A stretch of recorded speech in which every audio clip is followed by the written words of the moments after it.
Hey everyone, welcome back to another vlog.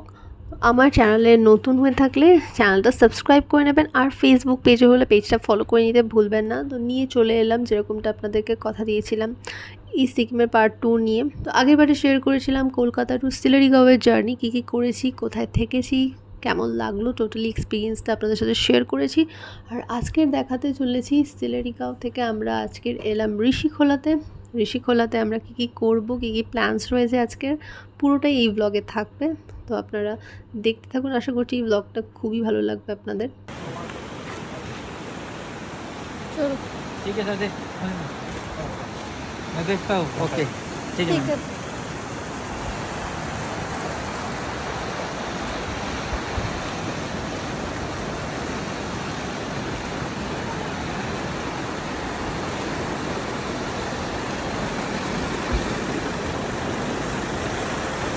হোমস্টেতে চলে এসেছি আর এসে ঋষিখোলা নদী দেখে মনটা জাস্ট ভালো হয়ে গেল।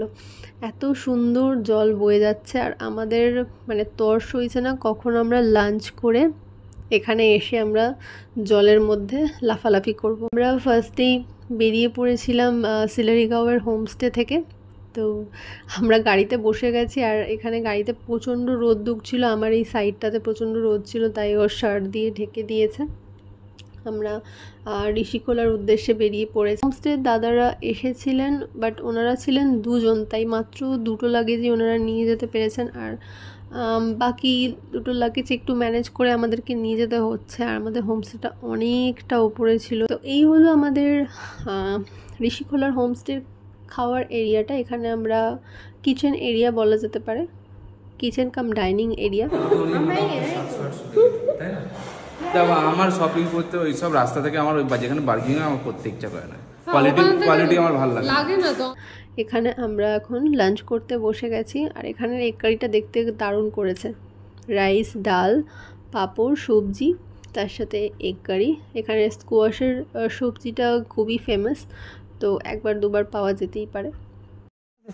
ওখানে পেয়ে যাবো, দেখি দেখো, বাহ আমার দেখাচ্ছ? হ্যাঁ হ্যাঁ, বুঝতে পেরেছি। ভিডিও করছি, আমি হেঁটে হেঁটে যাচ্ছি।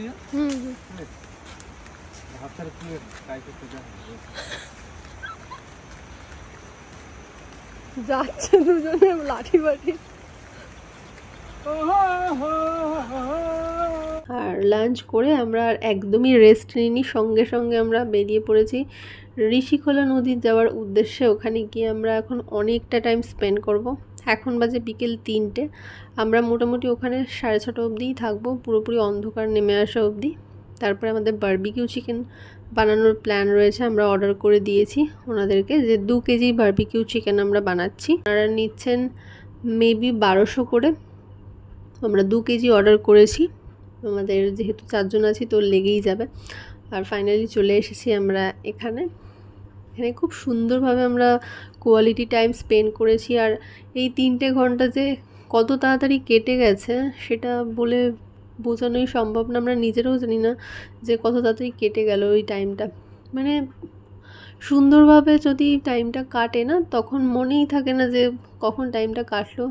তো আমরা 4 জন মিলে খুবই এনজয় করেছি, জলে লাফালাফি করেছি, অনেক ভিডিওস শ্যুট করেছি, ফটোস ক্লিক করেছি। আর এই জলে খুবই সাবধানে নামবেন, কারণ জলের নিচে পাথরগুলোতে বেশ শ্যাওলা রয়েছে আর অনেক উঁচু নিচু পাথর রয়েছে যেখানে পা কেটে যাওয়ার খুবই সম্ভাবনা থাকে। বাট আমরা এতটাই এক্সাইটেড ছিলাম, আমরা এসব মানিনি।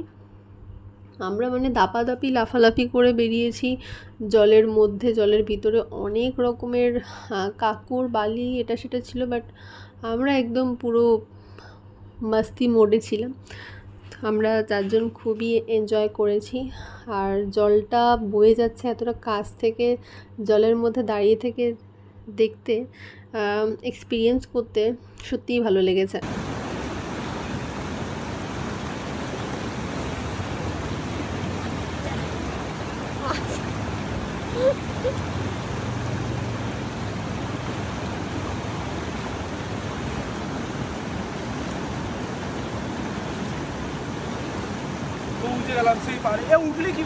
রিল কেমন লাগছে, ব্লগসগুলো কেমন লাগছে, কোথায় কি আরও ইমপ্রুভ করা যায় সেগুলোও আমাকে জানাতে পারেন। আরও কি কন্টেন্ট আপনারা পছন্দ করছেন সেগুলোও জানাতে পারেন। একটু ভিউটা এনজয় করছি এখানে বসে বসে। একটা এখানে বড় পাথর ছিল, আমরা ওখান থেকে পুরো হেঁটে হেঁটে এখানে এসেছি। এসে এখন আমরা বসে আছি, বসে পুরো জলটা এনজয় করছি। আর কখন দেখতে দেখতে সন্ধেও হয়ে আসছে আমরা বুঝতে পারছি না, বাট মনে হচ্ছে এরকম বসেই থাকি, এরকম জল বয়ে যাচ্ছে, জলের স্রোত চলে যাচ্ছে, এরকম আমরা দেখতেই থাকি।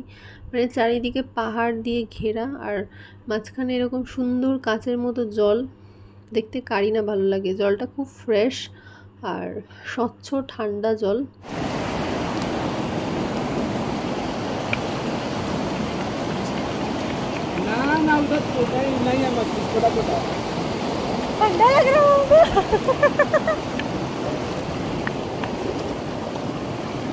গরম লাগছে?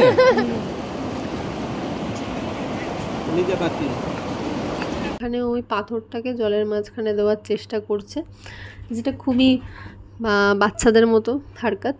বাট বড় হয়েও বাচ্চা থাকাটা আমার মনে হয় সবথেকে বেস্ট, কারণ বড় হয়ে গিয়ে বড়দের মতো ম্যাচুরিটি সবসময় বা নাই দেখানো গেল।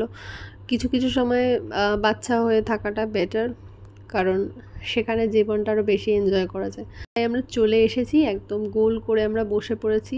একদম ঠান্ডা পরিবেশ, পাহাড়ের ওপরে হোমস্টে, চারিদিকে ধোঁয়া উঠছে আর সুন্দর চারিদিকের হোমস্টের লাইটস দেখা যাচ্ছে। আর আমরা এখানে তাপ পোয়াচ্ছি এত সুন্দর ঠান্ডা পরিবেশে।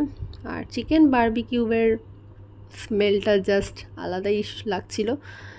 তো ওনার রেডি করার পরে আমরা চিকেন বারবিকিউ খাবো এতটা, আবার তারপরে ডিনারও করতে হবে। ডিনারেও রয়েছে চিকেন কারি।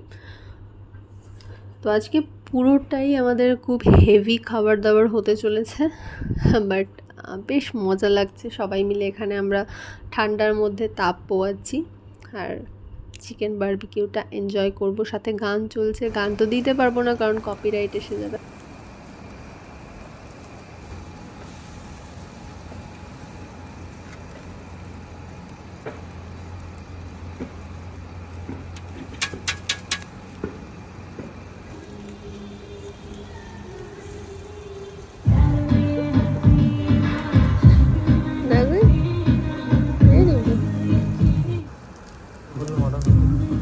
আমাদের বারবিকিউ চিকেন একদম পারফেক্টলি রেডি।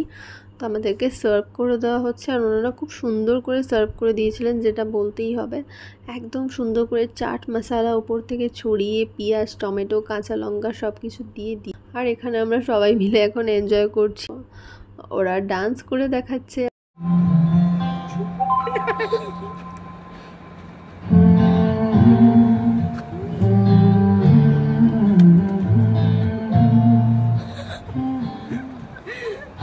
একটা সুন্দর সং চলছিল, তো ওরা বললো আমরা একটু ডান্স করি।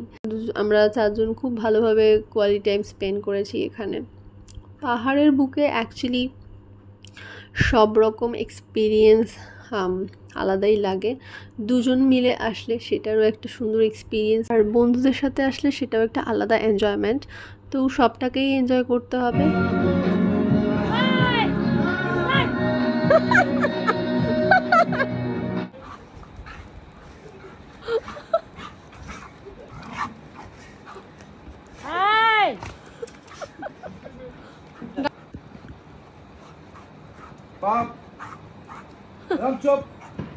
আর যাচ্ছে না, ভিডিও অন করেছে।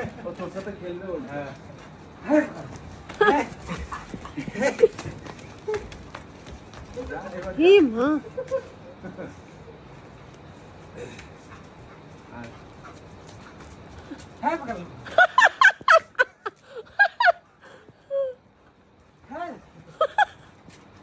যে রোগীটা খুবই ভালো, খুবই ভালো, আমাদের সাথে সব সময় বসেছিল আর এখন আমাদের সাথে খেলছে, নিজেই খুব এনজয় করছে, চারিদিকে ঘুরছে, যাচ্ছে আসছে। আমাদের দুজনের রুমের বাইরে সকালে উঠেও আমরা দেখেছি বসে আছে। তো আমাদেরকে খুব একদিনই আপন করে নিয়েছে। এখন আমরা ফাইনালি ডিনার করতে চলে এসেছি। ডিনারে চিকেন কারি, রাইস, রুটি, সবজি সব কিছুই ছিল। আর সকালে দেখুন এই মিষ্টি ডগিটা এসে আমাদের রুমের সামনে বসে আছে। কো মাম্মা,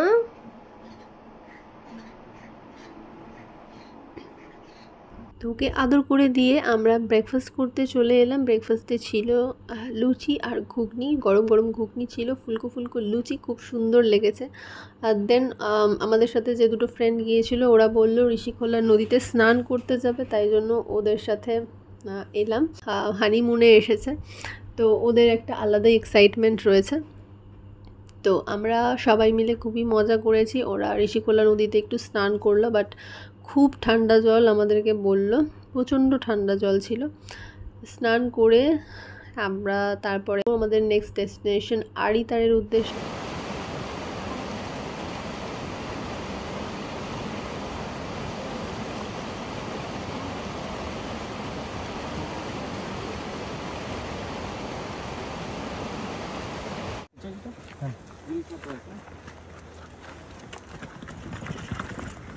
तीन सात से आगे के